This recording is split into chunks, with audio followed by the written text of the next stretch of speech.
papa o te rā.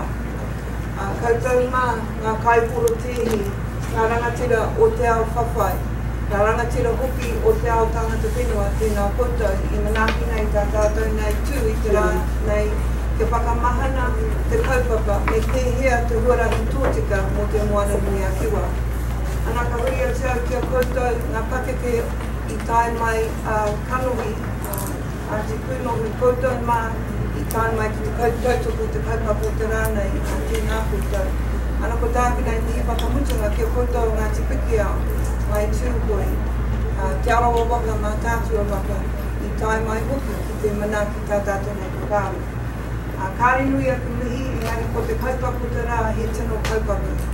Kei te paupauri taku ngākau, nā te mea ko taku tino hō a soli i ngaru atu i wainga nui a tātou. I ngā wā i mua i tae mai au ki tēnei whenua tapu o Hawaiʻi nei, koe a te tangata e manaki he whakaro pai ki a tātou i tae mai i rungi te hononga o te kaupapa Nuclear Free Independent Pacific me pēhea hoki te whakatū o tātou ngā tangata whenua. Moe mai rā e te ko, kei te mōho au, kāre i o ti pai ai tō moe moe a, engari kei konei tātou tiwi Māori, tiwi hoki o tēnei whenua tapu ki te whawhai tonu o taua tuaritanga.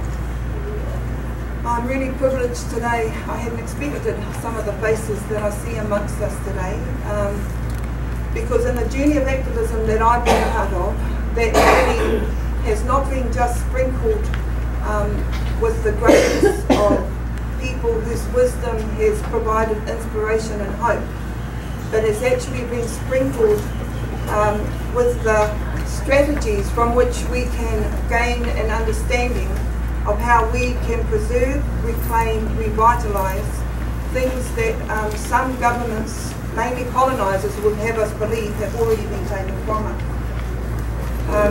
For those who weren't present, Maranga Mai during the 1980s in New Zealand was one of the most influential whakaari or plays of the period, which recorded the way the deprivation of Māori, especially through the confiscation of our lands and the plethora of legislation, had taken away our rights.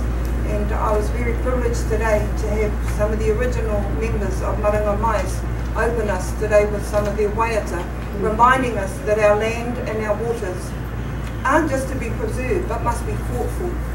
And that's particularly important for me this year, because I've been in court for the last 12 months. I haven't seen many of you there, Māori that are amongst us, fighting with me to get the recognition of our water rights. It's a hard fight. It's one that's condemned by state colonising agents and the Crown. People believe we do it for money, but most of us do it because we are passionate about it and no one else will do it. We got hammered, I think, in the first two courts, but eventually we got a recognition at the Supreme Court that we are the waters and the waters are us. But notwithstanding those kind of findings, our waters are still being privatised into the hands of foreign ownership as I speak, and is really one of the central planks of one of the things I want to talk about today. I want to thank the organiser who was the second spokeswoman today. It was lovely to have an introduction from a young woman, because it's really important that our young people don't see the kinds of strategies that I'm talking about as things of the past, because they aren't. They're things of our future. And without the passion and courage of our young people proclaiming that courage that was instilled in me by some of the elders who aren't here now, then I fear that the amnesia that many of the colonising governments want us to fall into the trap of will have succeeded. And my third mihi is to the wahine toa who greeted me, who made a karanga in our terms for me to take the floor. Her father, Solly, for many of you who may not know him, was arrested with us in 1990 at Waitangi, arrested with my family at Kawerau in 1992, in struggles for us. He was an individual that came with enormous mana, but enormous kindness. He came to cook for us. He never came to do more than just feed us. and I feel very privileged to have his daughter, who I see with all of the attributes of her father, of that manaki, of that kindness, has been looking after me since I came again to these shores 2 days ago. And I must pay tribute to his partner, Gwen, because she's been the cement. I'll say a little story and I hope Gwen doesn't mind. Solly had left his partner when he came to me, and I just left my partner when he came to stay with me. So we were good for each other and healing ourselves through broken relationships.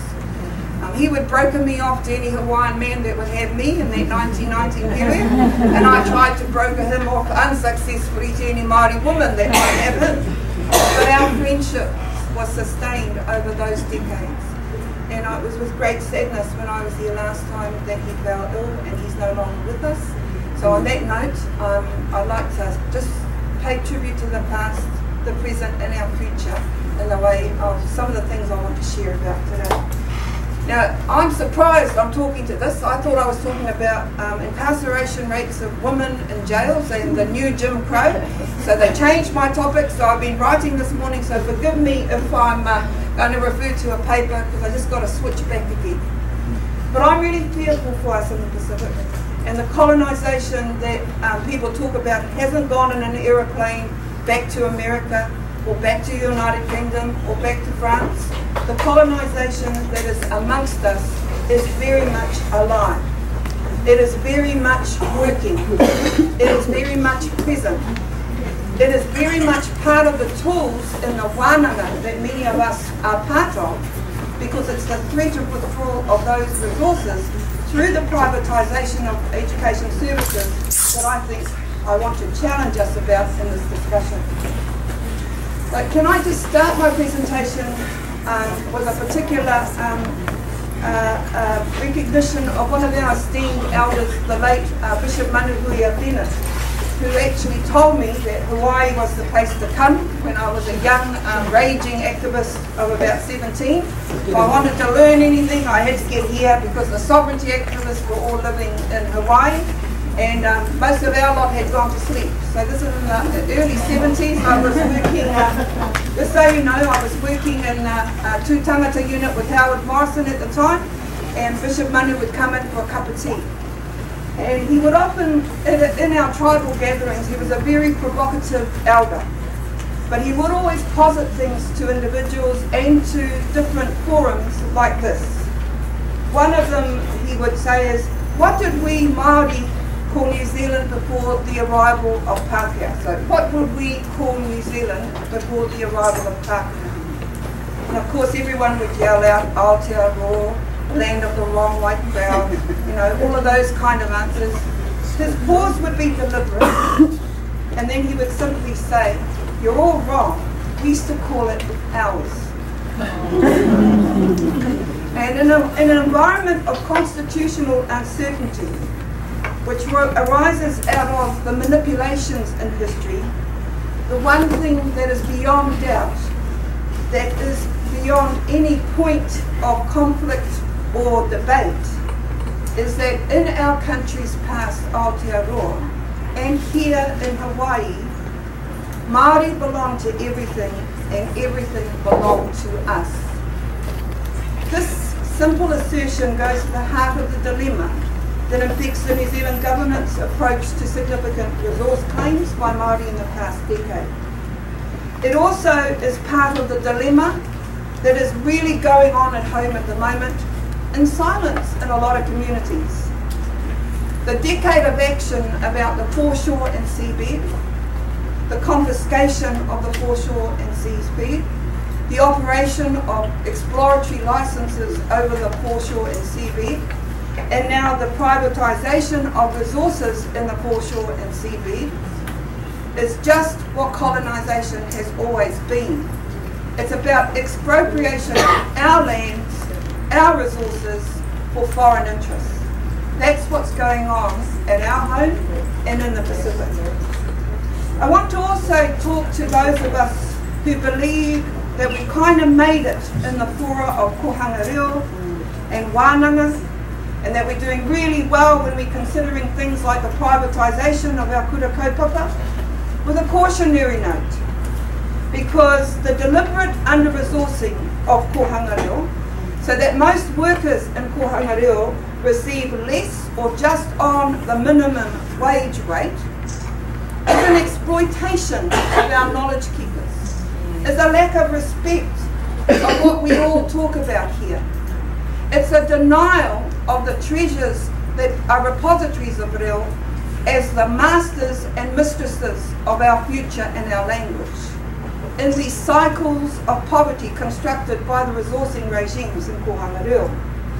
We also need to look carefully at our wānanga, and particularly in the New Zealand context, the establishment of new interventions like the Tertiary Education Council that is reviewing all the courses in our wānanga, which are flourishing in response to the strident calls for activism and retention and reclamation of our language and our culture. Because if they're reviewing 5,000 courses down to 500 courses, that's colonisation in situ. That's about not helping us to grow. That's about rationalising that growth within the limits of Crown-defined policy. And the last thing I want to really talk about and really hone in is the denial and privatisation of water, and the way that people's springs now are being utilised to provide water supplies for local councils without compensation. In my family, it's the Waiʻi stream, but it's everywhere. It's a fundamental issue because wai is the source of life. And if our sources of life are being privatised and sold, then what is going to happen in that commodification process of the very spiritual essence that connects us to land? So these new forms of colonisation, and they are just as cogent, just as evil, just as directed as old forms of colonisation, because they assume fundamentally that someone else other than us that own these resources has the right to take over land, has the right to set policy to control our language, has the right to determine how much and who get paid in our institutions, has the right to determine whether or not foreign interests can benefit from it. Nothing different than that 19th century dimension that most of us know about. And it has always been a prime motive of colonisers to dominate. They have this desire to dispossess, and they have this desire to cause suffering and pain. And I say in the new context that suffering and pain may not be by the bullet, but it's by the fact of poverty and homelessness, by the fact of incarceration of our people, that pain and suffering is felt the most. And sadly, this kind of colonialism is still prevalent in all parts of the Pacific, even in our sister nations that claim independence, because they are now increasingly being imposed through economic models so that the process of colonisation continues in the models of development that are being sold through a masquerade of trade opportunities and free trade agreements. And I want to talk to those of us that go on these free trade trips to China, to America, and to Australia. Are you there really to ensure that there is proper and sound investment in indigenous communities, in the preservation of the things we want? Or are you there to promote a profit outcome for companies who really don't care about what's happening in the indigenous communities from which you're drawn? Now, one of these agreements which I want to spend a bit of time on, because I've only got 15 minutes, is the TPPA. And I've been protesting that most of the last few weeks. Now, for most people who don't know the TPPA, simple term, taking people's power away. Okay, really remember that. But it's a Trans-Pacific Partnership Agreement, and it's a free trade agreement. And it's currently being negotiated in secret, so don't think you're dumb. They like to think they think we're dumb. just don't want us to know. And you get arrested when you try and get into the doors. Most of us know that. So it's a secret negotiation. It is really anti-democratic. It is really threatening because they're negotiating a whole range of things, and it's plainly unfair and unjust. What we know about the TPPA comes from leaked documents and detective work, mainly from a chap called Uncle WikiLeaks. Good mate, that motto. WikiLeaks has been the best mate of indigenous peoples in our search for truth. It hasn't come from the masters of our governments at all. They have done everything to mask what they're doing, not in fact expose what they're doing. Indigenous peoples of the region who have strongly opposed it have done so, I think, more from the experience of free trade agreements and our knowledge of historical colonisation, you know, that gut instinct that something's wrong, than from any informed discussion about what the TPPA is. The governments of these states that have subscribed to those free trade agreements have done so without consultation with organisations of Indigenous peoples, and certainly without our free and prior informed consent, in open violation of the Te Reti o Waitangi and a number of domestic law limits in most Pacific nations, and international law. And we have findings on this in the Waitangi Tribunal, another toothless instrument of the state that I work in, that provides findings, but really no one listens to them anymore, because of course they either get negotiated away or forgotten about and are gathering dust in rooms elsewhere.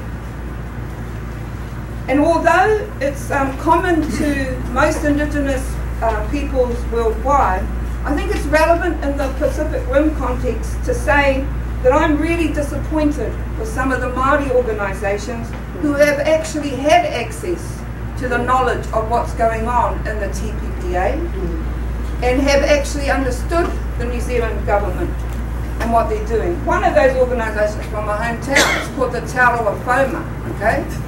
Federation of Māori Authority. So I'm not going to start throwing bones. I'm the president of a party that doesn't like one of the parties sitting with the national parties. I'm not throwing stones at them. I'm going to start with my own first, okay? But let's be really clear. Why are these corporate Māori authorities making submissions that suggest they support the TPPA? I think treaty settlements, I think everybody talks about treaty settlements, that's one of the factors.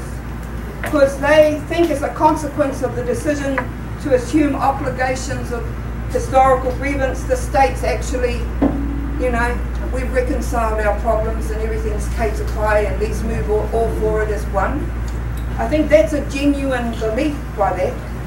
But, you know, it's the same story of who's the shark and who the kahawai is in this. You know, you're just going to get eaten up by those corporate sharks, and don't think that they will have any qualms in doing so. I think the second factor why FOMA, and they're not alone. I mean, there are people in this room who know their cousins and aunties and uncles that are going on these free trade trips. You know, it is for pro-corporate reasons. I actually think there is this delving and belief of pro-capitalist outcomes are those that are actually going to provide us with independent outcomes in terms of our struggle for tino rangatiratanga and mana Māori motuhaka. And you know, MFAT and Tim Grosser, who's been negotiating this for New Zealand, they haven't just gone around and picked up the first Māori on the street. They've been quite careful who they pick to take on these trade missions. They are political leaders. Many of them hold mana. Many of them are people who I thought were quite intelligent till they went on the plane. And, you know, they have been deliberately targeted because of their status in their communities. The other kind are the corporate elites, you know, the ones that have got the tribal settlements and are spending the money as if it's their own. Those are the people that are actively encouraged in these trade trips. Not surprisingly, someone I think who is not unknown to many of the activists in the Pacific, Pone Harawira, who is a member of Parliament, criticises this whole approach. He is particularly concerned that the TPPA negotiations really are not good for us, but more fundamentally contravene the principle of Māori sovereignty in the treaty and the sovereignty of the New Zealand government. His criticisms have also extended to Māori themselves, who attend these junkets organised by the STAC with no mandate and little if no accountability. This is his words and not mine. I think we might think a little bit the same. New Zealand governments fall over themselves to sign free trade agreements where foreign multi-billion dollar corporations come first and indigenous peoples and the Treaty of Waitangi come last. We all remember the savage impact of trade liberalisation on workers, particularly Māori in manufacturing jobs. Now the TPPA threatens our assets, the plunder of intellectual and cultural heritage, and healthcare so that only the rich can afford it. Is this the kind of Aotearoa we want? Another great Māori woman academic has also critiqued the agreement in this way, Sina Davis-Brown. She says it's more neoliberalism. It is characterised by the privatisation of public assets, deregulation of trade, the development of intellectual property as a commodity, and a focus on individualism and societal atomisation. As wahine Māori, our long and deeply held traditional values and understandings of creativity, of kaitiakitanga, of manaaki tangata, of caring for our mother, for tangaroa and hine moana and their children, is in direct opposition to what is being proposed in the TPPA. The TPPA represents a significant and disruptive challenge to the Pacific. So what is it? It's branded as a free trade deal. The negotiations are taking place. Now remember, this is all supposition based on Uncle WikiLeaks in 29 working groups whose subject hearings, although the parties won't actually confirm what these are. You can see from the list of them that's about to come up that they really are unclear, but they are far-reaching in the kind of web of entanglement that they are building through this particular agreement.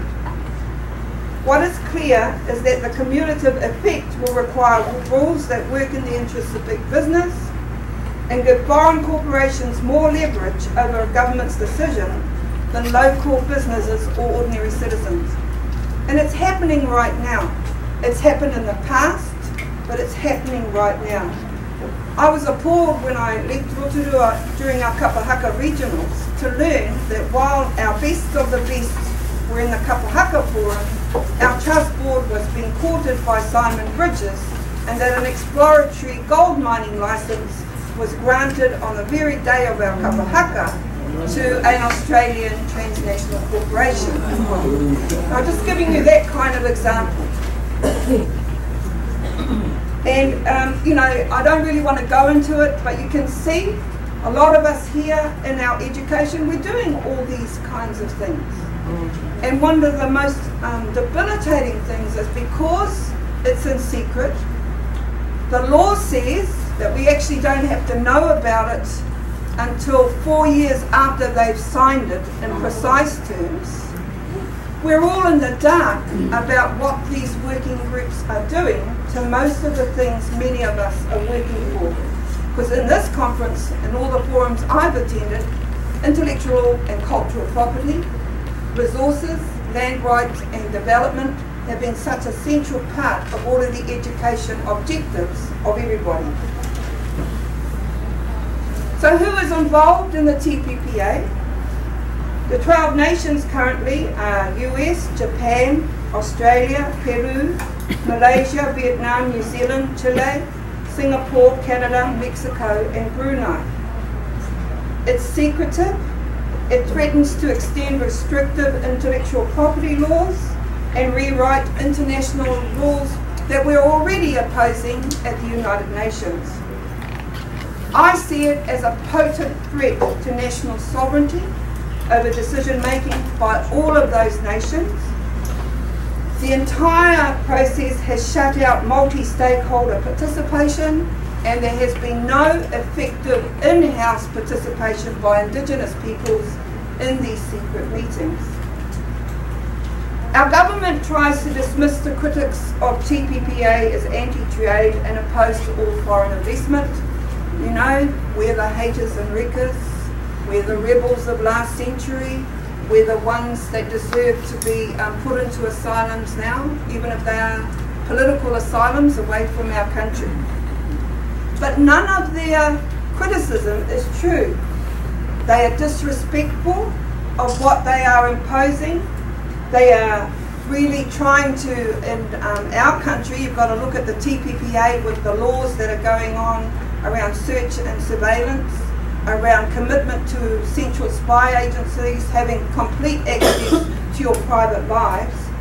They're trying to put fear in us to even look at these things as ways of planning for and responding to this new wave of colonisation. At the heart of the agreement too is a huge lie, which pretends that it is just about trade. It is not about trade.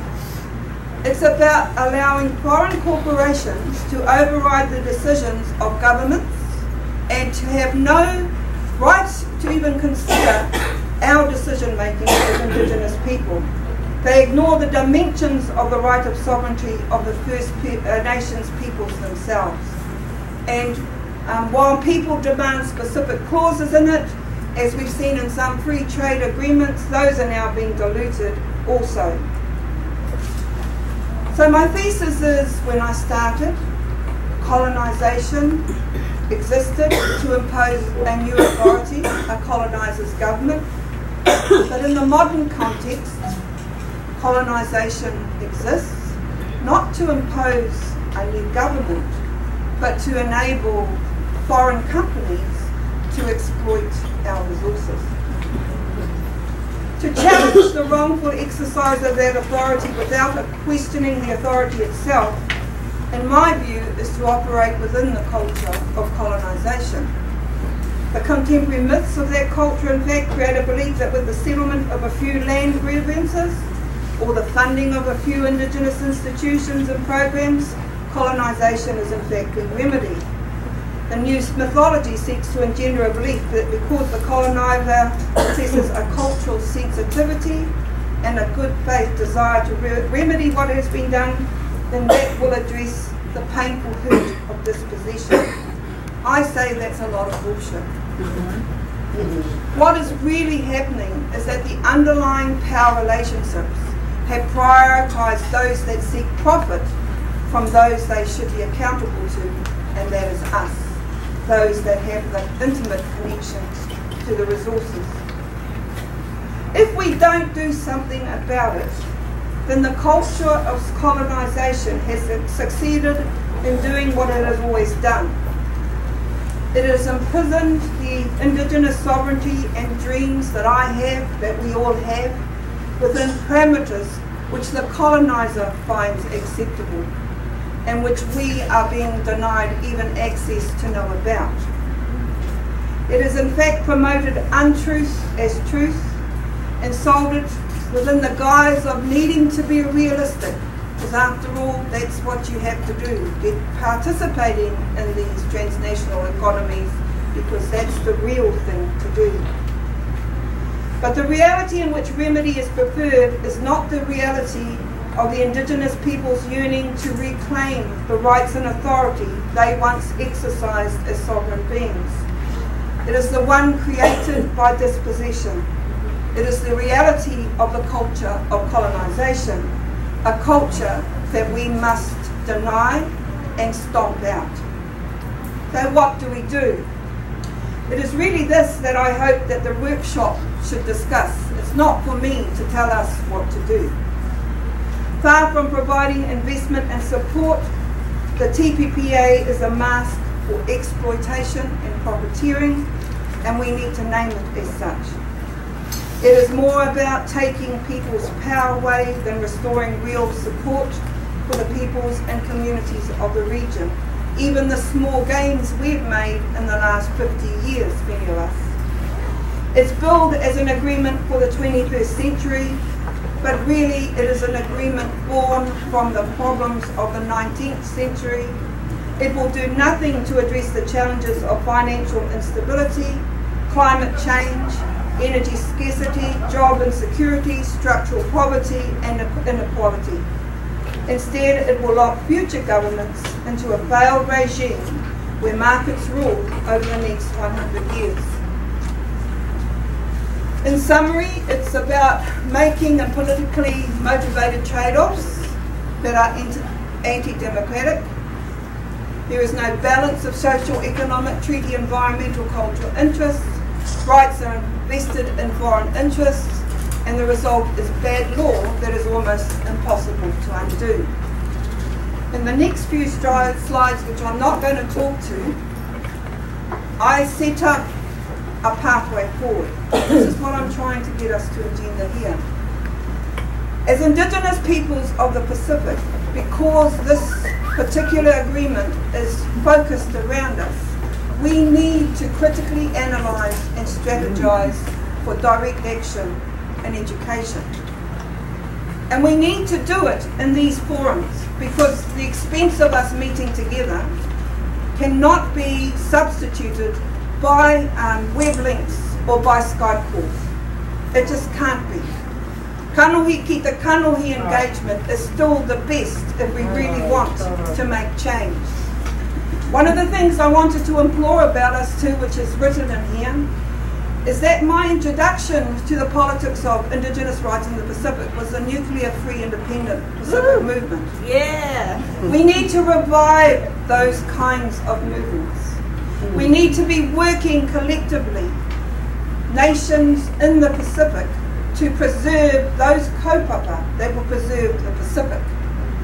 But for us to do that requires us to get on the same page, not be intimidated by the secrecy and the threat of possible arrest because you're exposing the secrets. It means analysing and developing PowerPoints from a pool of resources. It means getting together and sharing how we can change. It means getting out on the streets. I was protesting, I think last month there was 30 protests. I even had one in Tauranga, Moana. We decided instead of going to Rotorua for a change, we'd hit a town where all the Pākehās and all the free traders are. And so there was 100 of us walking around with our flags in Tauranga. It means getting together in small groups and having the confidence to understand it. And for you educators, it's about educating your students that the way of TPPA is a way of dispossession and colonisation. It's about dissemination of information in your institutions without fear that your funding is going to be cut. And I feel sorry for Ngā Paio Māramatanga, but you just have to keep on going. It's about art, music, videos, whakaari, using all that we have from the strengths of our own resources in that education outcome. It's about training, about the social analysis of what this means. It's about mass movements. It's about critical mass of activists working in every island, in every community. It's about intervention. It's about knocking on those doors when they're meeting in Honolulu or meeting in Auckland and breaking those doors down and asking the 30 or 40 of men, most of them, what the hell they are doing. Because it's not their resources that they're talking about. Not everyone will agree on tactics and goals. Individual action and freedom is always encouraged by activists. But it's important to develop dialogue because there's been too much silence on the evilness of this colonisation. Now finally, when I got off the plane here, I want to say that I listened to the radio, I listened to the taxi driver, I listened to everyone. The only thing being talked about was what had unfolded at Oha this week. And it really gave me hope. It was really inspiring to get off the plane and to hear someone in mainstream United States media talking about how Commander Crabb sparked an internal crisis when he sent a letter to the United States Secretary of State John Kerry asking for a ruling on whether the Kingdom of Hawaii still legally exists. For me, that letter sparked more than just a question to the United States of America. It sparked a question to all of us who are sovereignty activists. While he's been reinstated, he's retained his job, his iwi love him again, every community in the town loves him again, there's a more challenging dilemma apart from waiting for what the United States is going to say to him, because we know that Mr. Crabb's position is a fundamental truth. Hawaii is yours as Aotearoa is ours. As an activist for Tino Rangatiratanga e Mana Māori Motu Hake, it is my sincere hope too that we will not continue in processes that channel our energy of our legitimate claims for full potential self-determination to challenges that are defined through the Pākehā courts, the Western courts or the United Nations Forum, that we will actually demand as sovereign nations of the Pacific to ask and require our governments to stop the negotiation of our sovereignty without our permission. I know I was not planted on this earth to remain captive to Western laws and philosophies, and I tell you, I will never remain the servant of other people's laws. Kia ora.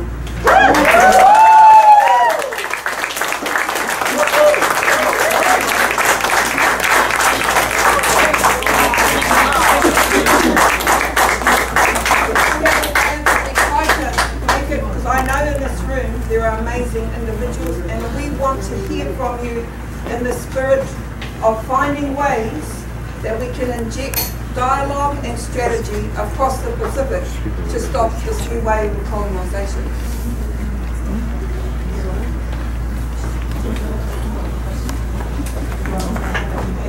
Does anybody here like to ask Annette any questions? Sir? I'm from the Alaska Intertribal Council, Anchorage, Alaska, North America, and many of the same processes at work in colonial Alaska, the same transnational companies, the oil companies, mineral extraction companies, are in, I think, in New Zealand and Australia. So I'm suggesting that maybe we come up with an indigenous report card, or more than that, formal communications between tribal sovereigns. Our water is very important. The state tried to privatize all the water. They specifically targeted tribal communities. A very large area. We beat that with public information. I think that it's an opportunity to make lemonade out of lemons and bring indigenous peoples together. The part that resonated the most was saying that, you know, you're not going to take the abrogation of your sovereignty. But my question is are there international law hard stops that can be enacted? I think the court of public opinion matters. I've done international law stuff for 30 years, and even when you win, it doesn't change much. And so that's why at 53, I should have been where I was at 23. But I had to go down that path. We've got really good findings, international law terms, on things like written, on things like cultural and intellectual property rights. But the reality is that fundamental sovereignty issue, which Mr. Crabb has posited, you know, it started this week. It's the most fundamental question we must all face as Indigenous peoples. How dare you suggest we have no right to exist as sovereigns? Now, rather than wait for the state to respond, we have to start believing how we as sovereign peoples should respond. And water is a classic example, because most times the source of water rests on our lands. And that's why treaty settlements, it's always in our country, when they're looking at settlement outcomes, that source of water is always tried in some way to remain in some regulatory control of the coloniser. So that's why I believe, yes, you can go down those fora, but we put too much energy. In the court of public opinion, I'm not persuaded that Indigenous people are losing that. In our struggle, I see a lot of non-Indigenous allies leading that, but they are the same allies when they win, do not give us back what is ours. So that's why my purpose of today is it's time for the rise up in the Pacific, because this particular agreement, if it goes through in its present form, is targeted to us. And that's why from these fora, the institutions that participate in it, it's absolutely critical that you have curriculums that engage in this, that promote activism, not in a theoretical context, but as practice, as our wānanga contemplates. So that's my answer to you. I'm in the water case, you know, this is what they say, you have a appropriate priority in any negotiation of a privatisation of sale. An appropriate priority is inevitably set by how many we are as a percentage of the population at that point of negotiation. Even though there are many of the sources, the particular one for the Genesis power, Lake Waikaremoana, 7 dams there, the lake bed and waters themselves are owned by Ngāti Ruapani, Tūhoi Waikaremoana and Wairoa, those iwi. They have been completely denied their right of ownership of those waters and those private assets. Sad.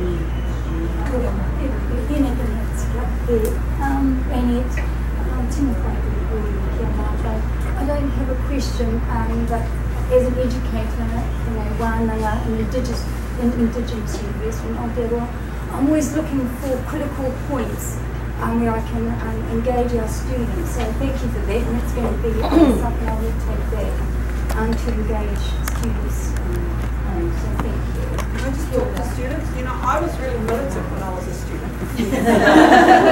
Hugely militant. I occupied to get the marae at Auckland University. I got stabbed to get Māori language positions at Victoria University. I got charged with sedition to stop the imposition of treaty settlement treatment. I haven't seen too much of that activism amongst students. Now, is that teachers' fault? Because I know I was inspired to protest by teachers. Ranginui Walker, Koro Jews, you could not ignore them. When they said march, you marched. In fact, it wasn't kura, it was kura that told us to do things for the reo. And it worries me that that spark to ignite is not being fed to our students. Now, this isn't about blame. Is this about, is it because people don't believe that activism is relevant in the 21st century? Because it is concerning to, I'm getting an older activist, I don't think I'm too old. I thought I'd be like Mida, Sazi and Eva. You're a rangatahi till 60, and then after 60 you start getting into that old stuff. But you know, that's the kind of thinking that I have. But it worries me that, you know, I was 17 when I was protesting for the reo. It had nothing to do with age, it just had everything to do with belief.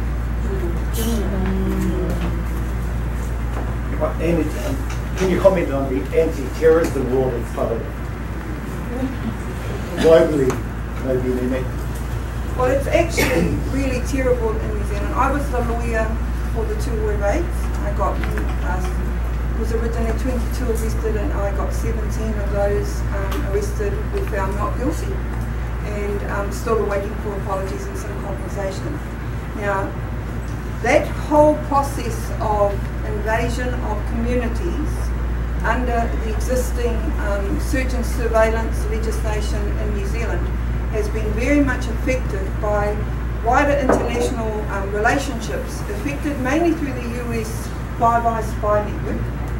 And following the Five Eyes spy network, incremental development of laws that enable, in the modern age, access to data retrieval programs through the internet and fibre optic mechanisms that most of us relay information on. The laws are undemocratic. In our country, I found they were unlawful and unconstitutional, had findings all the way to the Supreme Court, so they just changed the law. They're still unconstitutional and unfair, but they're legal in terms of it. The danger of the laws is that people, as what happened in our territories, were homes invaded, some of our greatest activists were locked up, and families were brutalised, children were locked away. So the memory of that, like the memory of the old invasions, sometimes acts as barriers for us to challenge those things. We're all trying to develop, in domestic terms, a Bill of Rights which would enable privacy amongst Indigenous groups to be respected. But again, that requires the will of the majority through a parliamentary process to enable that to happen. And so the short answer is, Cyril, most of us are throwing away our cell phones, getting around the fires again and having caught it all. We have ways that Uncle Sam and our spy intelligence agencies can't access us. I know every time I move house these days, you know when they're following you around, the telecom man comes to visit you and you're on Vodafone, okay? And the telecom van is outside putting up all of the wires, and you know, you've just got to be aware that that is the reality of the age that we live in. But you should not be fearful of it, because one thing about us as Indigenous sovereign peoples is that the right to speak truth is fundamental to our tikanga, to our laws, and we should not be afraid of it. What I am afraid of, though, is that there is this complete ignorance of these laws in some of our educational institutions, even in legal terms. You know, I do a lecture now and then at Victoria University, Waikato University in Auckland, and that part of the crimes course is not really that well explored amongst the minds of students as well. So again, it comes back to some of the strategies, identifying key issues and ensuring there's appropriate education on those issues to help you overcome them. And then of course trying the participatory route, which is what Horne has done, trying to stop those laws at least by being very vocal as to why they're not appropriate. Well done. Thank you for bringing up the word fear, especially in higher education, since a lot of people come from education backgrounds. There was a time at our university, there was a professor named Honanike Trask who pushed the envelope to understand what is radical and what is rightfully Native Hawaiians. The problem is that it becomes an individual thing. And so those Haumana that had Honanike could continue that, but that the ones that came after, it's about settling. It's about no make waves, right? You just lucky for what you get. If you say anything, right, it's all now dialect chanter, dialect cultural consultant. It's all to compromise and to settle in to let's continue to keep, you know, whether it's sucking off the federal tit or receiving, you know, state monies, or, you know, we like be liked by our friends. The bottom line is it takes courage.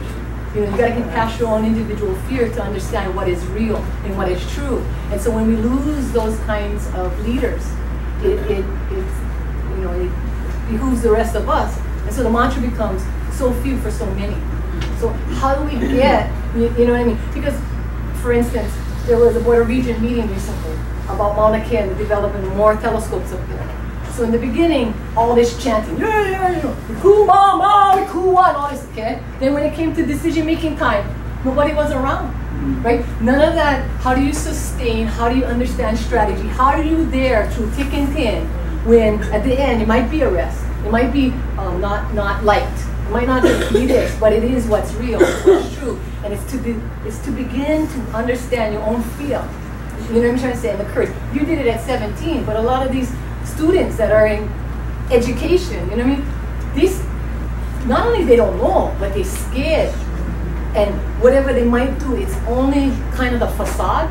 It's not the thick and thin, through the beginning to the end, practicing law for 30 years, you know what I mean? That kind of stuff. It's that sustainability to know what you're doing is pono, it is right, and continue that. That's when the leadership, in my opening, I'm getting the nods, those here, that's when the leadership of our mentoring becomes so pivotal. When I was young, I was sustained in my creativity to challenge by people who had been as creative to challenge when they were young. Eva Rickard had Hoiapa, Rangi Walker, Kuro Jews, in an educationist. But even at home, on the marae, we still had people on the pipeline, our speakers, our male and women leaders, advocating direct action strategies. So sustaining that becomes a personal responsibility of whether you're a mother, a grandmother, auntie, uncle, father, grandfather. You've got to say it's all right to not want to just get a $60,000 job, but to go and noho whenua for 3 months. It's all right. And more than all right, you go and give them kai and you help them. Because that's another thing that I think the new generation is being forced to grapple with. These student loans. They have been the greatest invention of the state to prevent us from protesting. Because you're more worried about whether your student loan is going to lock you up than actually protesting, because you're going to be beholden to the debt. But then again, it comes back to the systematic understanding. This is ours. We are the last and first line of defence. It is our responsibility, and we cannot abdicate it. You want to escape it, you just can't. And so you have to find energy and time to make that commitment. And it is, and it's all right too if you want to have time out, eh? So it's all right going to have kids. It's all right. It's all right to come to Hawaii for a conference and catch up with some mates and get some new ideas. But it's not all right to go home and get onto your armchair revolutionary mode and go on the Facebook and, oh, that Annette Sykes, she's cool, they need to check that one, man. I'm there, sister, I'm there. Never seen them anywhere. That stuff. But on that note, I'm just going to, before I get into trouble, and can we just, look to everybody to the left, to the right. Make sure you say you know each other today, because the connections beyond the Pacific is what we are talking about to preserve what is ours.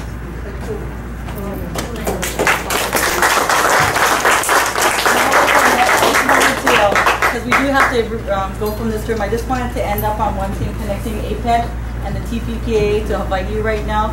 I'd really like to strongly request your support. Right now in June, Christopher Dede, agent, United States Department of Secret Service, Diplomatic Service, agent who was sent here to protect the United States interests in the APEC Union, the meeting here in Hawaii, was sent to Hawaii, came here, was briefed by another agent.